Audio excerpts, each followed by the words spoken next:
Hello and welcome to episode 2 of season 8 of the Dualistic Unity podcast. I am Ray, And I'm Amanda. and I wanted to start today's episode with a simple introduction because at the root of this conversation is simplicity. And I know sometimes the conversation can get otherworldly, it can get philosophical, it can get metaphysical, it can get spiritual, or at least seem that way. When in fact, it's not meant to be. It's meant to be a conversation about being what you are in reality right now, which, if you think about it, isn't really a conversation with an outcome or an end goal because you're already what you are right now. So we're just talking about the reality of things. But the conversation can get twisted. The conversation can become something that you feel proud to have, that you feel you are somehow improved because you're having, instead of it just being a conversation. Like every other conversation you've had in your life, it is an expression of where you are right now. It's an expression of who you are right now. At one point, the conversation may have seemed more superficial or more judgmental or more immature, but even then, the conversation was a reflection of where you were at that point. And so it's not about the conversation, it's about where you are. And I wanted to talk about this because it can become very easy to fall into the trap of making the journey about you instead of about your experience. And before I go any further into this, I'm going to pass it over to Amanda, of course, give her a chance to chat before I keep rambling. This was a conversation that we had started prior to recording this, and we were chatting with a good friend of the podcast earlier this morning, and a lot of insights popped up from this. So I'm really looking forward to this conversation. And I just want to say to you, listener, as always, thanks for joining us. Yeah, truly. Thank you to our friend for having a fantastic chat with us prior to this episode that wasn't actually scheduled, but it felt right to be able to go from the chat with a dear friend and dive into this conversation and share that on the podcast episode because it is very important to remember these things because it's like learning it again, but it doesn't feel like it's learning it for the first time because we're always existing, outside of the roles that we so early on thought that we needed to be, and I had mentioned, the first role that I ever really wanted to be, that I ever dreamed of being. I think one of my earlier dreams was of being a good kid, a good daughter, a good sister, but ultimately it was like a good kid for the good parent, and I was lucky enough to grow up in a two-parent household, and it had its own shortcomings and toxic layers to it, but I still felt at that time when I was a child, I still felt happy to be in that home. I still felt happy to be the child of those parents. I felt lucky to be in that family of four, and so my first one of my first dream was to be that good girl, to be that good child. And I didn't realize that till like recently, and I'm 33 now, 34, like this has been something that I have been unconsciously or just subtly, almost invisible to me, that has been an underlying goal. And so being able to see that now, I cried and I grieved, because it was such an old goal. It was such an old dream. And I never realized until recently how much that has influenced all of my decisions, both growing up as I was developing, because, like children, I think we are underdeveloped, or maybe not underdeveloped. We are in a state of developing. We are always in a state of change. And and if we aren't actively participating in that development, it feels like seems to plateau. And we seem to plateau at around middle school, and that's what it seems to feel like when I'm chatting with people where, paying attention to their emotions and their needs and their insecurities seems like a burden, and they'd rather, blame someone or fall into the role. But we exist outside of those roles, no matter how long we've been pursuing them, no matter how much we think that they mean to us, or how much we don't even realize they mean to us.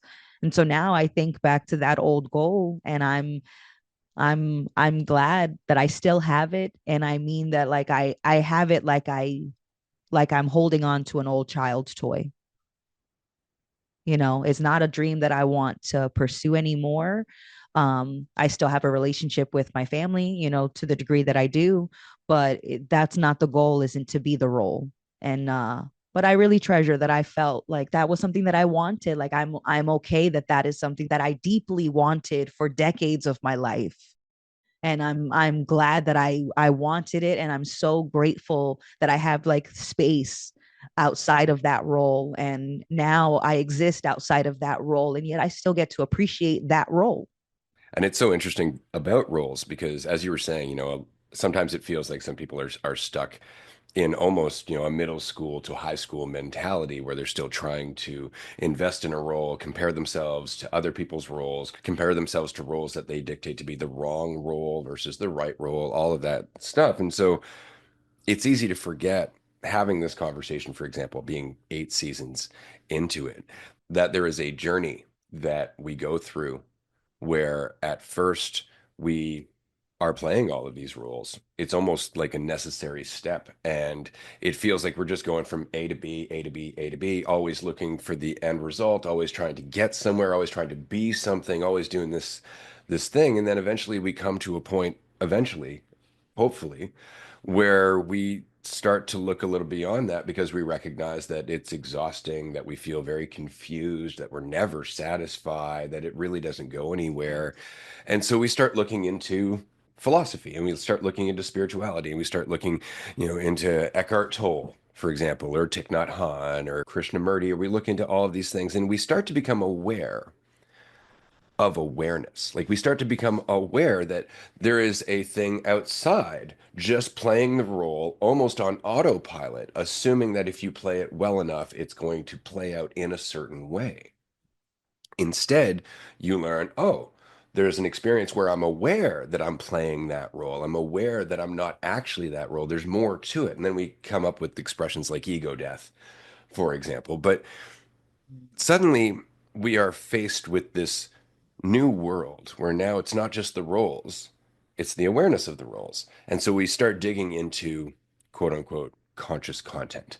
We start digging into the people who are discussing philosophy. We start digging into more spiritual paths. We start diversifying our knowledge and whatnot. We start having conversations we never had before. But the problem is that we forget that we are still going to be tempted to once again play a role, this time the role of a conscious person. And this is, I think, one of the most dangerous parts of that part of the journey, because you can paint yourself into a corner. You can become so aware of the way that you distract yourself that you resist ever being distracted. You can become so aware of how selfish you've been that you resist anything that even looks like selfishness, not recognizing that that in itself is selfish. In the same way, trying to resist all distractions becomes a distraction from what you're really doing. And that's the crux of this. You can be so conscious that you make yourself unconscious. And it's because you create a purity test for yourself to always live up to. It's not enough that you simply do what you're doing. You have to make sure you're not doing it to self-define. You got to make sure you're not doing it to self-validate. And if there's any chance you could be doing it to self-define or self-validate, you just shouldn't be doing it. And I think this is very much what I want to discuss in this episode, is that expressions like ego death really do throw us off because we assume we shouldn't be experiencing the ego. But without the ego, there is no individual, there is no character. So it's not about removing the ego so much as being aware of the ego. It's not about getting rid of your character so much as being honest with yourself about it. Being honest with yourself about how much you invest in the needs of the perceived character without checking yourself. It's about being honest with yourself about why you overinvest in that character. It's not about not being the character. I've often used the example, I don't like Brussels sprouts. I can get over that. I can eat Brussels sprouts because I don't take my opinion of the Brussels sprouts so seriously that it's going to dictate the course of my life. But if I were to define myself as somebody who is staunchly against Brussels sprouts as a food and judged other people who ate Brussels sprouts accordingly, now I have some investment into being a non-Brussels sprout person. So it's difficult for me to abandon that investment. And that's where we get caught. And it gets to ridiculous places. It really can. It can get to the point where you don't want to do anything because you can immediately justify it as an egotistical act. And of course it is. Of course it is. You need to remember that you're going to be an ego. When I say, hey, you immediately think me? And that's an ego response. That's the whole point. And it's not a bad thing unless it's something you are not aware of as not being the entire reality. As much as the idea of you is what you get to play with, the individual that you are and perceive yourself to be as separate from reality is your journey. You are not separate from reality. And both can exist at the same time. You can experience what it is to be separate and not be separate. And if you can remember that and keep that within your awareness as you move forward, then you don't have to live up to some purity test. This is the biggest thing is that we get to a point where we become aware and then we judge everything before that like it was just shy of being aware, just shy of being perfect. But it was always awareness going through different phases of expression, different phases of growth. Just because you're aware of those things now doesn't mean you're aware of everything. Are you going to stop every time you grow a little bit to look back and judge yourself? The paradox is that we are all whole and complete, and yet most of our reactions are messy and and for lack of a better term, they appear purely unconscious, reactive, and yet in those messy moments, in those times where we're judging ourselves for not saying things consciously, for not being aware of our trauma, like that messy moment is still part, an expression of consciousness. That is all still there. And it's just, but it's such a paradox because I expect consciousness to look clean, to be in a straight line. I expect consciousness to look and sound and act like consciousness, like the right path. And it's not. It's consciousness is, expressed through moments that appear quote unquote conscious and quote unquote unconscious. It's that messiness is still a part of the beauty. Absolutely. But as I was saying earlier, it's like we become aware of awareness. And then as we start to develop our awareness of awareness, we fall right back into the old habit of trying to control awareness. And then it becomes another game of trying to get what we want by doing the right things. And so it's almost like awareness becomes another concept that we have to live up to. And it's just as much a judgmental deity as the Christian God. It may not have commandments or a book, but you are giving it commandments. You are assuming that if you go out and have a glass of wine, it is not conscious. You are assuming that if you do act egotistically out of fear to protect yourself, it is not conscious instead of being a function of consciousness, instead of being an experience that you can now expand your consciousness with by simply not resisting the experience. And we were talking about this in the last episode, and I want to go back to it because it really is important to keep this in mind that so much of what we go through is just our reaction to emotions that we don't understand and don't want to feel to such a very large degree. And I know discussing this with our friend this morning, we came up with a good example of watching a movie with somebody where everything in the movie just triggers them, something that makes them upset. They stand up, they're like, why is that happening? Why do I have to watch this? Where is this going? And they need to know every time. And you're just like, just calm down, sit down. It's all going to play out. The story's going to unfold. You're going to learn more about what's going on. And then the next thing happens, and you go through the same emotional response. Maybe this time they're really sad because a character is no longer with them. And I don't know how we could carry on. The movie might as well just end now. And that's very much what life is like, is if you don't allow yourself to watch it unfold, you could react to every moment of it in an emotion and miss the rest of it.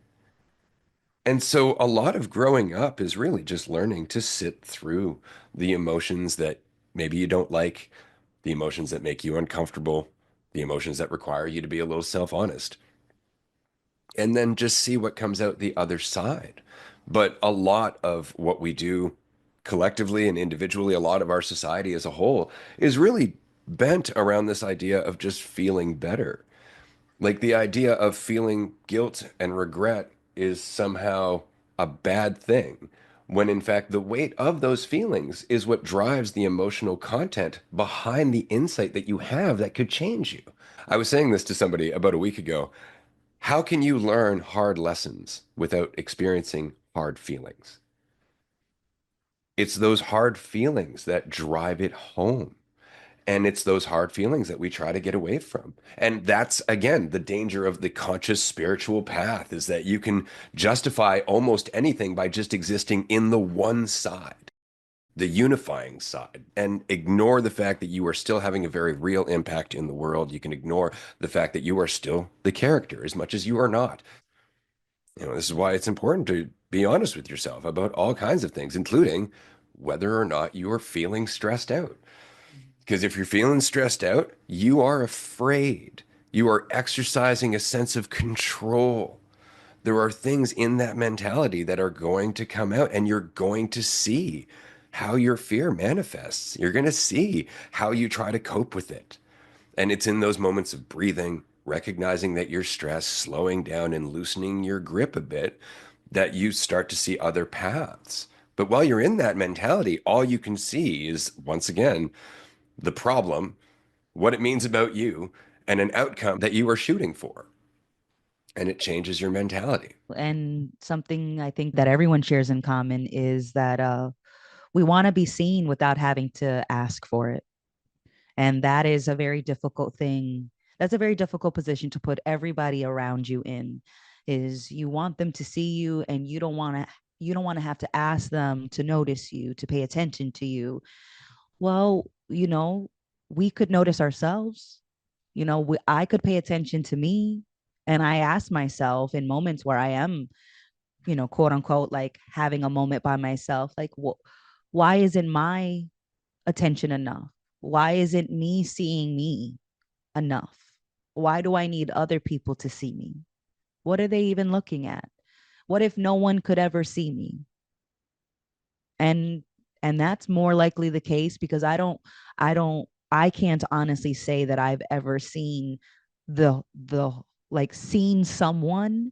I think maybe I've seen, slivers of like an authentic experience that someone else was having, but I can't say that through that authentic experience that I saw all of them. That I could never say that I've seen all of anyone. I can't even say that I've seen all of me, and so those kind of questions run through my mind when I'm, having moments with people and quote unquote by myself. And it's, like, I can notice me, I can see, I can pay attention to my life, I can be that awareness. And that awareness is enough. And I don't need to look for more attention. When I'm paying attention, like when I feel like, I remember moments where I'm like, what do they say, like you're in the flow state, you're dialed in. Like in those moments, I've never been thinking, what I could use someone else's attention. Just saying. Like those moments where I am dialed in and I am in a flow state, quote unquote, those are like the, let's take the terminology. But I've never needed more attention when I was in those moments. And I have felt myself want attention when I'm not dialed in, when I wasn't paying attention to what I was doing or the moment that I was in or my life as a whole, whatever, you know, like in different ways. And I think those things are worth consideration. I find that so fascinating because it's almost like we feel the lack in our own moment, in our own experience, that would be resolved through having our full attention on that moment. And so it's like we try to get it from other people. It's like we're trying to borrow attention from other people so we can feel our life fully. When the attention that's borrowed can never be the attention that is generated through yourself, ever. But we do this in a number of ways. We do this with love. I mean, we do this with how we love ourselves. If we don't love ourselves, we want the validation of others, thinking that, again, the love that we are perceiving from them is the same as self-acceptance, and they never can be. So it's just fascinating that that is the case. And I'm really enjoying this episode. I just wanted to say that really quickly because Yeah. this is a conversation that I think will help a number of people who maybe are looking at the podcast as a way to get deeper into the philosophy of non-duality or into the spirituality of unity, rather than simply understanding that reality itself is already unified. There's nothing to do except to just be aware of the ride as you're on it. And that's more or less it. It's not about removing your ego. It's about coming to terms with your ego and using it with awareness rather than allowing it to dictate the choices that you make because you don't want to be aware of those choices. And that's really it. And it may sound like a big responsibility, but it's not. You were doing it when you were born. You were doing it as a child. You've been doing it here and there throughout your entire life. What we're talking about is when you start wondering to yourself, am I doing it enough? Would other people do it more? And if I do it enough, am I doing it right? And you start to make it another concept again, instead of just be yourself here and now, which you're already doing. Now go pay attention to something. Express yourself or don't. But whatever you do or don't do, just do or don't do it. Don't define yourself by it. Don't measure yourself by some concept of whether you should be or should not be doing it. Just make the decision. I've said this before. It's like deciding you're going to go and order a meal at a restaurant. And you order the meal, you pay for the meal, and then after the fact, you're like, oh, I don't know if I should have bought that meal. It's like you've already had the meal. You Yep. made the choice. You had the experience. Now all you're doing is squandering that experience Mhm. by making it about whether you should or should not have had it when you already decided you should. So just let go. Have some faith in yourself. See where it goes. And thank you so much for joining us for this episode. I'm going to pass it over to Amanda to wrap us up. I just wanted to mention, by the way, the audiobook is coming along very well. We've been gaming a lot more. You can find us on twitch.tv/dualistic unity. We've been playing a bunch of stuff. Timberborn. I got into Batman Arkham Asylum again, which is just great. And then there's this game called Diplomacy is Not an Option, which we'll tell you about while we're gaming. But we've been busy. The venue is on its way to being open very shortly. We're going to be announcing the grand opening date very soon. If you'd like more details on any of that, join us on Patreon because we still do our groups every Sunday. And that's it for me, everybody. I'm going to pass it over to Amanda to wrap up the episode. Thank you so much, everyone, for joining us on this episode. It has been an awesome conversation. Thank you so much, Ray, for, you know, considering recording the episode today. And it made me, this conversation made me think of the quote from William Shakespeare, to be or not to be? That is the question. And I say, how about to do or not to do? That is the choice. And that's what it boils down to. So choose and be the choice, and then make another choice, and then pay attention to that choice. And, look forward to chatting more, and stay tuned for more information. Bye, everyone.